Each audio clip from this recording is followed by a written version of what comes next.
آخر یزید سے امام علی مقام کو اختلاف کیوں ہے؟ امام اس سے اختلاف کیوں کرتے ہیں؟ اس کی وجہ یہ ہے کہ یزید جو ہے وہ دین یعنی جس میں صرف نماز ہو، اور وہ بھی نماز صرف نام کو نماز ہو، روزے صرف نام کو ہو، حج صرف نام کا ہو، زکوٰۃ صرف نام کی ہو، صدقات و خیرات صرف نام کے ہو، یعنی چند ٹوپیاں داڑیاں بظاہر یہ ایک دیکھنے کی چیز ہو۔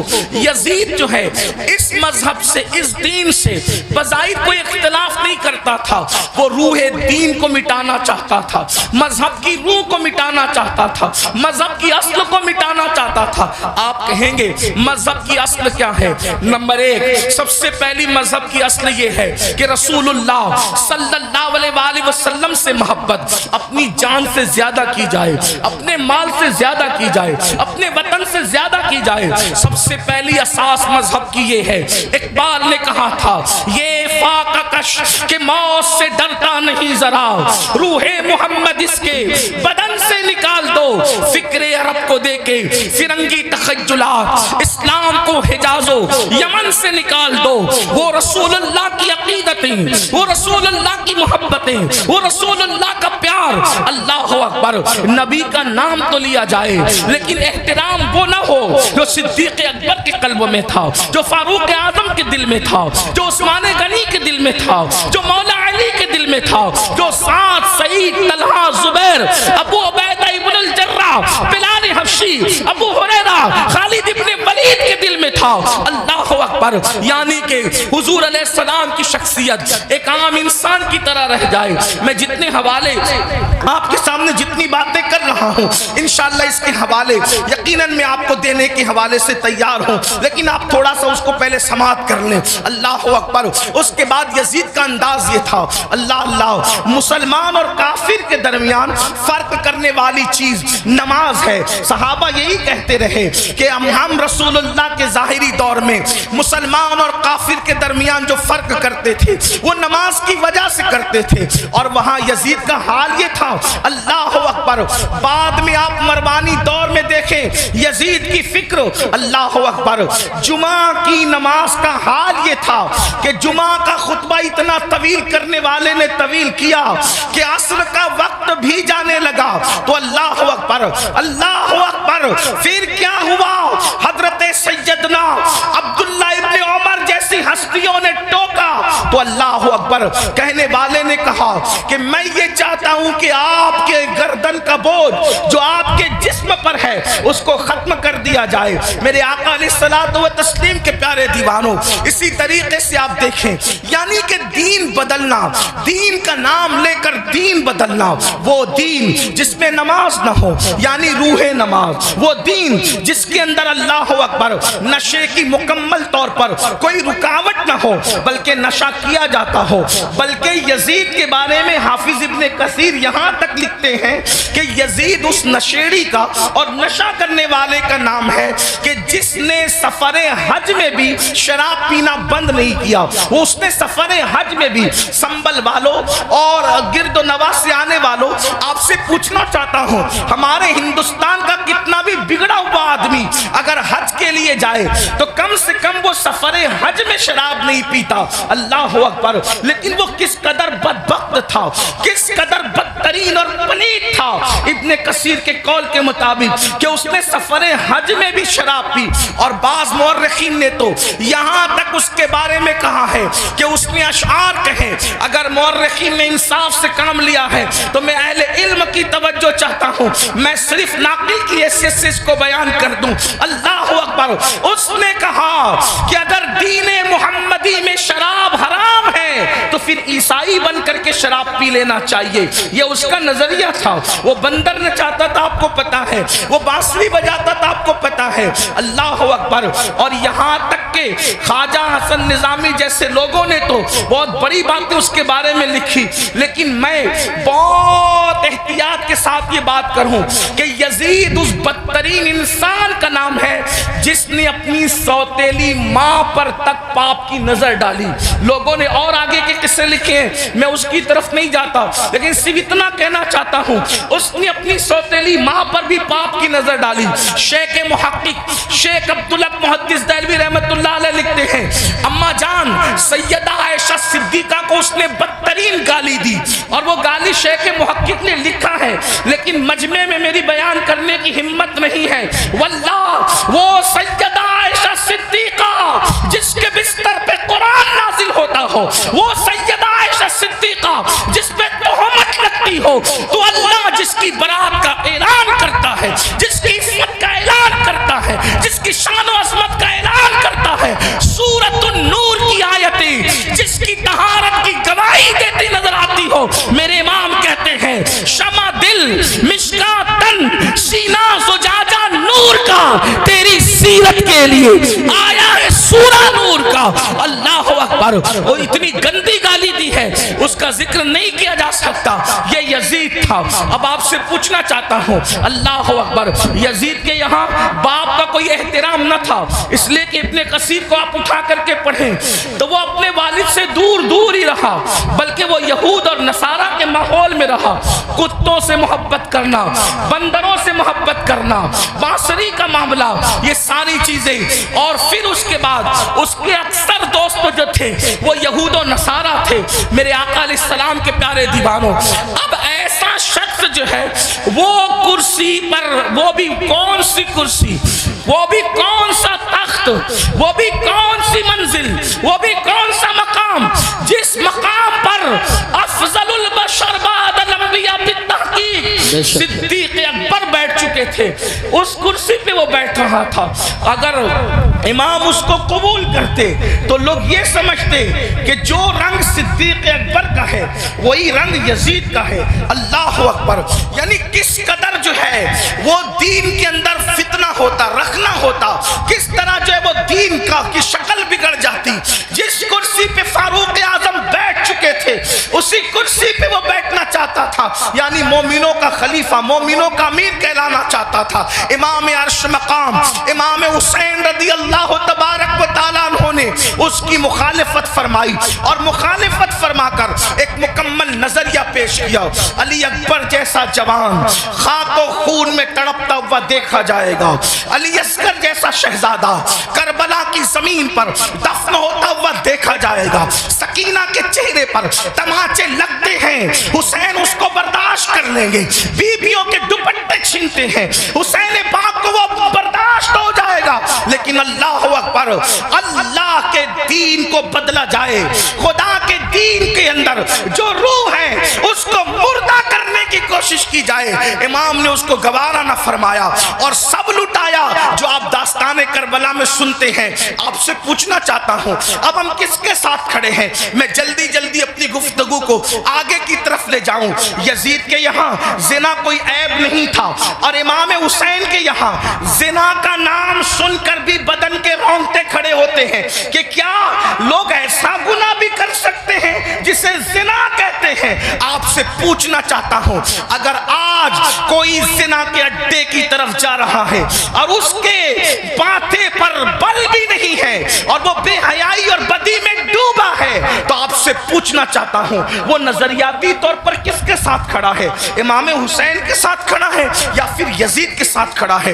بڑی معذرت کے ساتھ اگر برا لگے تو معاف کرنا, کڑے پہننے کا نام حسینیت نہیں ہے, ڈورے ہاتھوں میں باندھنے کا نام حسینیت نہیں ہے, رنگ برنگی کپڑوں پہننے کا نام حسینیت نہیں ہے, 10 دن کے محرمی بننے کا نام حسینیت نہیں ہے. حسینیت کیا ہے؟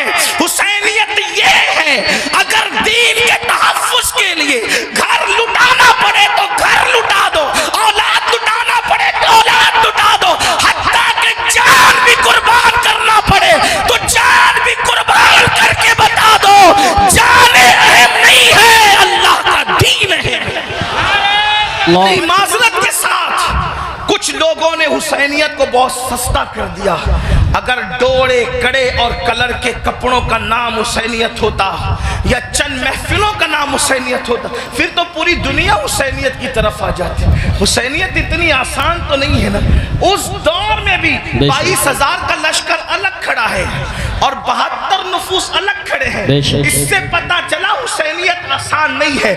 اب اپنے آپ میں ڈوب کر سوچو قیامت کے دن اللہ اکبر کس کے ساتھ اٹھو گے؟ میری قوم کے وہ جوانوں جو اپنی راتوں کو گندی فلموں کے ساتھ جو ہے وہ اللہ اکبر جہنم کے عذاب کو قبول کرتے ہوئے خدا کے چیلنج سے نہ ڈرتے ہوئے نرم نرم گدوں پہ لیٹ کر اگر زنا کے مناظر دیکھ رہے ہو تو میں یہاں علماء موجود ہے ایک بات عرض کروں کہ یزید بھی تو کہیں پھر ایسا کام کرنے والوں سے اس معاملے میں 2 قدم پیچھے نظر آ رہا ہے.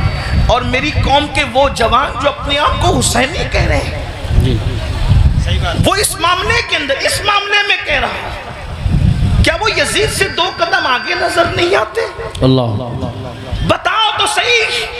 شہزادہ رسول سے محبت کا دعویٰ اور کوئی مسلمان یہ تصور کر سکتا ہے کہ وہ زنا کے اڈے پہ جائے؟ وہ زنا جس کے بارے میں اللہ کے رسول صلی اللہ علیہ وآلہ وسلم غیب داں نبی نے فرمایا کہ قیامت کے دن زانیوں کو آگ کے کپڑے پہنائے جائیں گے, آگ کا کرتا پہنایا جائے گا اور ان کی شرمگاہوں پر جہنم کی آگ بھڑکائی جائے گی.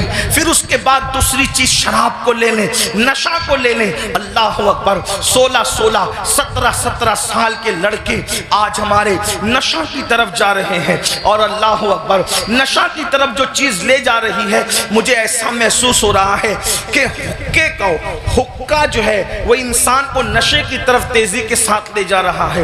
میں حقے پر کوئی حکم تو نہیں لگا رہا ہوں, ویسے کہ کوئی میں مفتی بھی نہیں ہوں کہ میں حقے پر کوئی حکم لگاؤں. حکم بیان کرنا میرا کام نہیں. میں ایک چھوٹا سا طالب علم ہوں. اصلاح معاشرہ کی محفل میں صرف دل کا درد لے کر کے آیا ہوں. ابتدا حقے سے ہوتی ہے. حقہ تو کوئی حرام نہیں, اس طرح کی لوگ بات کرتے ہیں. پھر دھیرے دھیرے سگریٹ پر آتے ہیں اور سگریٹ کے اندر پھر کیا کیا لگا کے پیا جاتا ہے مجھ سے زیادہ آپ لوگ جانتے ہیں اور آپ لوگوں سے ہی ہم تک باتیں پہنچتی ہیں. اور پھر دھیرے دھیرے انسان ایم ڈی کا, نشے کا اور خدا جانے کس کس چیز کا عادی ہو جاتا ہے. آپ سے پوچھتا ہوں یزید بھی نشہ کر رہا ہے, آپ بھی نشہ کر رہے ہیں, اور یزید کے اور آپ کے نشے میں فرق کیا ہے؟ اللہ اکبر شاید یزید نے ایم ڈی وغیرہ کو خواب میں بھی نہیں دیکھا ہوگا. اللہ اکبر اندازہ فرمائے کس طرف جا رہے ہو. اللہ اکبر امام علی مقام علی جدی علیہ السلام کے سامنے یہ چیلنجز تھے. آپ اپنی قوم کو جرائم سے بچانا چاہتے تھے, آپ اپنی قوم کو گناہ سے بچانا چاہتے تھے. جانتے ہیں اللہ کے رسول صلی اللہ علیہ وآلہ وسلم نے بستیوں کے اجڑنے اور گھروں کے اجڑنے کے لیے جو بات بیان فرمائی ہے اس کو دل کے کانوں سے سنیں. اللہ کے غیب داں نبی صلی اللہ علیہ وآلہ وسلم ارشاد فرماتے ہیں راتوں کو کچھ لوگوں کے مکانات خود بخود زمین میں دھس جائیں گے, زمین کے اندر جو ہے زمین بوش ہو جائیں گے. آپ کبھی سنتے ہیں نا کہ فلاں بلڈنگ گر گئی, فلاں بلڈنگ زمین میں دفن ہو گئی. میں یہ نہیں کہتا کہ سب اسی وجہ سے ہوتی ہے, لیکن اللہ کے حبیب غیب داں نبی صلی اللہ علیہ وآلہ وسلم گھروں کے اجڑنے کے, گھروں کے زمین بوش ہونے کے اسباب کیا بیان کرتے ہیں. لوگ کہتے ہیں ہمارے گھروں پر یہ چل رہا ہے وہ چل رہا ہے. میں نے کہا جو چلا رہے ہم ان کے بھی ساتھ نہیں ہیں, لیکن اپنا کرتوت بھی تو دیکھو. قرآن کہتا ہے وما اصابکم من مصیبت فبما کسبت ایدیکم, کہ تم پر جو بھی مصیبت آتی ہے وہ تمہارے کیے دھرا ہے, وہ تمہارے برے اعمال کا نتیجہ ہے. اللہ اکبر کیا ہوا؟ آقا ارشاد فرماتے ہیں صلی اللہ علیہ وآلہ وسلم کہ کچھ لوگوں کے مکان راتوں رات زمین پہ گر جاتے ہیں, زمینوں میں دھس جاتے ہیں. صحابہ نے پوچھا یا رسول اللہ اس کی وجہ کیا ہے؟ آقا فرماتے 2 گناہ جب گھروں کے اندر کیے جاتے ہیں, 2 گناہ جب عمارتوں کے اندر کیے جاتے ہیں تو گھروں کو زمین میں دھسا دیا جاتا ہے, گھروں کو زمین بوش کر دیا جاتا ہے. پوچھا یا رسول اللہ وہ کیا ہے؟ فرمایا ایک موسیقی ہے, میوزک ہے. جس گھر میں میوزک بجتا ہے اور جس گھر میں شراب پی جاتی ہے راتوں رات ان گھروں کو زمین میں دھسا دیا جاتا ہے. اب آپ مجھے بتاؤ کانوں میں ایئر فون لگا کر راتوں کے 3-3 4-4 بجے تک میوزک سننے والوں, کیا تمہیں اپنے گھروں سے پیار نہیں ہے؟ تمہیں اپنے گھروں سے محبت نہیں ہے؟ تمہیں اپنے گھروں سے الفت نہیں ہے؟ اور پھر اللہ کے حبیب علیہ السلام ہیں جس نے دنیا میں شراب کا ایک گھونٹ پیا اور توبہ نہیں کی، جب وہ مرے گا تو مرنے وقت اس کی زبان پہ کلمہ جاری نہیں ہوگا، وہ کلمے سے محروم رہے گا۔ اور یہاں تک کہ حضرت مالک الدینار فرماتے ہیں میں نے کئی نشہ کرنے والوں کو کفر پر مرتے دیکھا ہے۔ اللہ اکبر۔ حضرت عمر ابن عبدالعزیز کہتے ہیں میں نے کئی نشہ کرنے والوں کو کفر پر کافر ہو کر مرتے دیکھا ہے۔ اللہ کے بندو ذرا غور تو کرو۔ پھر تیسری چیز لیتے ہیں نماز کے حوالے سے 95% لوگ نماز نہیں پڑھتے ہمارے معاشرے کا، اور لوگ آسانی سے کہہ دیتے ہیں مولانا ہمیں ٹائم نہیں ملتا، بلکہ عاشور کے شب میں بھی جس میں جمعرات ہی کو جنگ ہو رہی تھی کربلا کی، اکثر مورخین کہتے ہیں جمعرات کو ہی جو ہے وہ جنگ کا آغاز کر دیا تھا۔ امام پاک نے پوچھا غازی عباس سے عباس کیا کر رہے ہیں یہ لوگ؟ کہا وہ تو جنگ شروع کرنے کی بات کرتے ہیں۔ کہا ان سے کہہ دو کہ ہمیں نماز بہت پسند ہے، ہمیں تلاوت بہت پسند ہے، ہمیں گریہ اللہ کے لیے کرنا بہت پسند ہے، ذکر اذکار بہت پسند ہے۔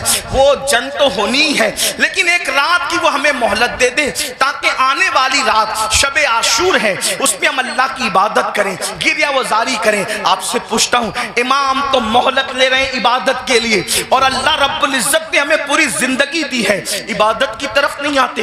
کتنی سادگی سے انسان کہتا ہے مولانا ٹائم نہیں ملتا۔ مجھے بتاؤ ہم سے بڑھ کر کے مکر کون کر رہا ہے؟ ہم کہتے ہیں ٹائم نہیں ملتا۔ اگر تلاوت کے لیے ٹائم نہیں ہے تو گھنٹوں گھنٹوں واٹس ایپ پر وقت کے لیے کیسے ٹائم ملتا ہے؟ اگر اللہ کی عبادت کے لیے ٹائم نہیں ہے تو فیس بک پر یوٹیوب پر گھنٹوں گزارنے کے لیے ٹائم کیسے ملتا ہے؟ دوستوں کے ساتھ گپ شپ کرنے کے لیے ٹائم کیسے ملتا ہے؟ یاد رکھیے اللہ کے بندو، کب تک عیاشیاں کرتے رہو گے؟ کب تک جرائم کرتے رہو گے؟ کب تک خدا کے غضب کو چیلنج کرتے رہو گے؟ کب تک اللہ کے عذاب کو دعوت دیتے رہو گے؟ کب تک خدا کے عذاب سے غفلت برتتے رہو گے؟ یاد رکھنا اللہ نے کسی کو بہت لمبی عمر ہمیشہ کے لیے نہیں دی ہے، آخر موت ہے موت، آخر موت ہے موت۔ جب اس نے محبوبوں کو موت دی ہے تو پھر مردودوں کا کیا حال ہوگا؟ جب اس نے مقربین کو موت کا مزہ چکھایا ہے تو دور رہنے والوں کا کیا حال ہوگا؟ یاد رکھنا جس دن روح کا رشتہ جسم سے ٹوٹ جائے گا اس دن سوائے پچھتاوے کے کچھ ہاتھ نہیں آئے گا۔ اللہ اللہ، جب لوگوں کے درمیان بیٹھتے ہو تو ولیوں کی طرح باتیں کرتے ہو، اور جب تنہائیوں میں ہوتے ہو تو شیطان کا ننگا ناچ بن جاتے ہو۔ یہ منافقت نہیں ہے تو اور کیا ہے؟ زبان کچھ اور کہے اور کردار کچھ اور کہے۔ قرآن کہتا ہے لما تقولون ما لا تفعلون، وہ کیوں کہتے ہو جس پر خود عمل نہیں کرتے۔ مسلمانوں بتاؤ، اللہ اکبر، ہمیں نماز کے لیے ٹائم نہیں۔ کون نماز؟ وہ نماز جو معراج المومنین ہے، وہ نماز جو رسول اللہ صلی اللہ علیہ وآلہ وسلم کی آنکھوں کی ٹھنڈک ہے، وہ نماز جو گناہوں سے انسان کو ایسے پاک کر دیتی ہے جیسے غسل کرنے والوں کے جسم کا میل ختم ہو جاتا ہے، وہ نماز جو اللہ سے بندے کو قریب کر دیتی ہے، اللہ کا قرب نصیب ہوتا ہے جس نماز سے۔ کون سی نماز؟ وہ نماز جس کی بنیاد پر انسان رحمتوں کا مستحق ہوتا ہے۔ کون سی نماز؟ وہ نماز جس سے روزی میں برکت ہوتی ہے، وہ نماز جس کے بعد دعائیں قبول ہوتی ہے، وہ نماز جس کے پڑھنے سے بیماریوں کا خاتمہ ہوتا ہے، وہ نماز جس کے بعد انسان کو مقام محبوبیت ملتا ہے، وہ نماز۔ اللہ اکبر، سارے احکامات زمین پر بھیجے گئے لیکن جب نماز دینا ہوا تو زمین پر نہیں بھیجی گئی بلکہ معراج میں لامکاں پہ بلا کر محبوب کو دے کے بتایا گیا۔ سارے احکامات اپنی جگہ ہے لیکن نماز کا معاملہ اپنی جگہ ہے۔ اسی لیے بزرگوں نے فرمایا، اللہ کے رسول علیہ السلام فرماتے ہیں کہ سب سے پہلے قیامت میں نماز کے بارے میں پوچھا جائے گا۔ اگر نماز کا معاملہ آپ کا کلیئر ہوا تو سارے معاملات کلیئر کر دیے جائیں گے، اور اگر نماز کے معاملے میں اٹک گئے، نماز کے معاملے میں پھنس گئے تو پھر انسان بچ نہ سکے گا۔ آپ مجھے بتائیں، ہمیں اللہ سے ڈر نہیں لگتا؟ جس قیامت کے دن کے بارے میں کعب احبار کہتے ہیں اگر 70 انبیاء کے برابر بھی کوئی اعمال بفرض محال لے کر کے پہنچے تو بھی وہ اپنے اعمال کو حقیر جانے گا، حقیر۔ آپ سے پوچھتا ہوں کیوں وقت نہیں نکالتے؟ اب آئیے آپ سے پوچھوں، امام تو سجدے کی، امام تو اللہ اکبر شہادت کے وقت بھی سجدہ کرتے ہیں، کتنا دردناک وقت ہوگا اللہ اللہ جب انسان کا ایکسیڈنٹ ہوتا ہے اور وہ موت کو قریب دیکھتا ہے تو انسان اپنی جان کی فکر کرتا ہے، مگر قربان میرے امام شہید کربلا نے جب آخری وقت آیا تو بھی اپنے سر کو سجدے میں رکھا اور سر سجدے میں رکھ کر کے بتا دیا اوروں کو جان سے محبت ہے لیکن علی کے بیٹے کو اپنی جان سے زیادہ سجدے سے محبت ہے۔ آپ بتائیں تو صحیح۔ اور اسی نماز سے ہم دور ہیں، عاشور میں بھی نماز دور کرتے، عاشور میں بھی نماز سے دور رہتے ہیں۔ آئیے اب اس اپنی گفتگو کو